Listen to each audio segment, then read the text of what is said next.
وہاں تو کیا تھا، مسلم لیگ نون کی یہ تفصیل سامنے آئی تھی کہ جو نون لیگ کے اکاؤنٹس میں، پارٹی اکاؤنٹس میں پیسے آتے تھے وہ بعد میں نون لیگ کے شریف خاندان کے پرسنل اکاؤنٹس میں جاتے تھے، اور پیپلز پارٹی کا تو پھر جعلی اکاؤنٹس کی دھندا تھا، ان کے تو جو زیادہ تر اکاؤنٹس تھے وہ جعلی تھے۔ پاکستان تحریک انصاف نے جواب بھی دیا، لیکن ان پہ ممنوعہ فنڈنگ بھی، الیکشن کمیشن نے بھی کارروائی کی، اور جو 2 عدالتوں میں بھی کارروائی جاری ہے، لیکن پاکستان تحریک انصاف نے اس کے بعد درخواست ہی نہیں دی کہ بھئی وہ اسکروٹنی کمیٹی کدھر گئی ہے۔ 5-6 سال ہو گئے آج تک مسلم لیگ نون اور پیپلز پارٹی کی ممنوعہ فنڈنگ کے اوپر کوئی کارروائی نہیں ہوئی۔ آپ درخواست دیتے ہیں الیکشن کمیشن میں، الیکشن کمیشن نہیں کارروائی کرتا، آپ ہائی کورٹ میں ڈائریکشن لینے کے لیے چلے جاتے ہیں، چلیں کچھ ہلچل تو ہوتی رہے نا۔ جیسے میں نے آپ کو کل عمران خان کے مقدمے کا بتایا کہ عدالت نے 18 جون کو حکم دیا تھا کہ 3 ہفتوں کے بعد سماعت کے لیے مقرر کیا جائے، 3 ہفتوں بعد سماعت کے لیے مقرر نہیں ہوا تو آپ جلد سماعت کی درخواست تو دے دیں۔ آپ جلد سماعت کی درخواست بھی نہیں دیتے، اور اس میں پٹیشنر کون ہے، اپیلانٹ کون ہے، سلمان اکرم راجہ جیسا سینئر وکیل ہے، کوئی اور عام آدمی بھی نہیں ہے۔ یہ ایک طرف مشال یوسف زئی ہیں، وہ سینیٹر کی سیٹ انجوائے کر رہی ہیں، لیکن وہ ارلی ہیئرنگ کی درخواست دینے کو تیار نہیں ہے سپریم کورٹ آف پاکستان میں۔ لیکن اب پاکستان تحریک انصاف کے جو تیمور جھگڑا ہیں ان کے مقابلے میں جو انتخاب جیتے تھے وہ ایم پی ہیں جلال خان۔ یہ جلال خان وہ ہے جس نے مراد سعید کی سینٹ کی سیٹ پر الیکشن رکوانے کے لیے الیکشن کمیشن سے رجوع کیا تھا، اور الیکشن کمیشن نے عرفان سلیم کو جو انہوں نے الیکٹ ہو جانا تھا تو اس پر سٹے آرڈر دے دیا، اور پھر فیصلہ محفوظ ہے، 2 ہفتوں سے فیصلہ ابھی تک الیکشن کمیشن سنا نہیں رہا۔ وہ ایم پی جلال خان جس کے اوپر تیمور جھگڑا نے سب سے پہلے یہ ایلیگیشن لگایا تھا کہ وہ افغان شہری ہے اور اس کی جو نیشنلٹی ہے وہ افغانستان کی ہے۔ پاکستان تحریک انصاف کے ایم پی اے جو عبدالغنی آفریدی نے پہلی دفعہ صوبائی اسمبلی میں پاکستان مسلم لیگ نون کے ایم پی اے جلال خان کی شہریت پر سوالات اٹھاتے ہوئے اسپیکر خیبر پختونخوا اسمبلی کو باضابطہ ریفرنس ارسال کر دیا۔ عبدالغنی آفریدی نے اپنے خط میں یہ موقف اختیار کیا ہے کہ جلال خان کی شہریت اور آئینی اور قانونی اہلیت کے حوالے سے سنجیدہ سوالات موجود ہیں جن کی شفاف اور غیر جانبدارانہ تحقیقات ضروری ہیں۔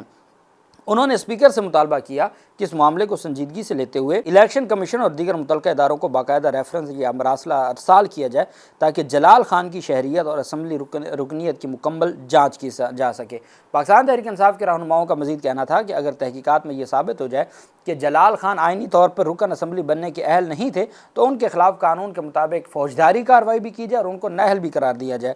عبدالغنی آفریدی کا کہنا تھا کہ وہ اپنے موقف پر مکمل ذمہ داری کے ساتھ قائم ہے اور متعلقہ اداروں کی قانونی تحقیقات میں ہر ممکن تعاون کرنے کے لیے تیار ہیں۔ ان کا یہ ماننا ہے کہ اب جو مسلم لیگ نون کے ایم پی اے پشاور سٹی سے جن کو جتوایا گیا وہ سرے سے پاکستانی نہیں ہیں، ان کی جو شہریت ہے وہی انلیگل ہے۔ اب چونکہ اسپیکر کو آپ جب کوئی بھی درخواست دیتے ہیں یا کوئی مراسلہ لکھتے ہیں، اسپیکر اس کی اسکروٹنی کرواتا ہے اور اس کے بعد وہ ریفرنس بھیج دیتا ہے الیکشن کمیشن کو۔ اب یہ پہلا ریفرنس ہوگا جو پاکستان تحریک انصاف کی خیبر پختونخوا اسمبلی کے اسپیکر ایم پی اے جلال خان کے خلاف دائر کریں گے الیکشن کمیشن میں۔ اس میں پھر عبدالغنی آفریدی کو بھی نوٹس ہوگا، اسپیکر کو بھی نوٹس ہوگا، کے پی حکومت کو بھی، اور پھر اس کے بعد جلال خان کو بھی نوٹس ہوگا، اور پھر وہاں وہ ثابت کریں گے کہ ہاں جی جو یہ جتنا کارروائی کی گئی ہے یا ان کی جانب سے یہ جتنا ڈاکومنٹیشن لگائی گئی ہے اور اپنے آپ کو پاکستانی ظاہر کیا گیا ہے وہ سارا غیر قانونی ہے، اور اگر وہ پاکستانی ہیں اور افغان نیشنلٹی کا الزام جھوٹا ہے تو وہ بھی ثابت کریں گے، اور وہ جھوٹا ہوگا تو عبدالغنی آفریدی کے خلاف وہ ڈیفیمیشن کا دعویٰ کر سکتے ہیں، سچا ہوگا تو نہ صرف نااہل ہوں گے بلکہ ان کے اوپر فوجداری جو فراڈ اور جال سازی کا مقدمہ بھی ہوگا۔ یہ ایک بڑی پیش رفت سامنے آئی ہے۔ اب ہم آ جاتے ہیں پاکستان تحریک انصاف کے رہنما ماجد ستی کو قتل کرنے کے کیس میں فرخ کھوکھر جو کہ تاجی کھوکھر کے بیٹے ہیں، تاجی کھوکھر کی ڈیتھ ہو گئی تھی، تو ان کا ایک اپنے ہی ایک بیک گراؤنڈ ہے۔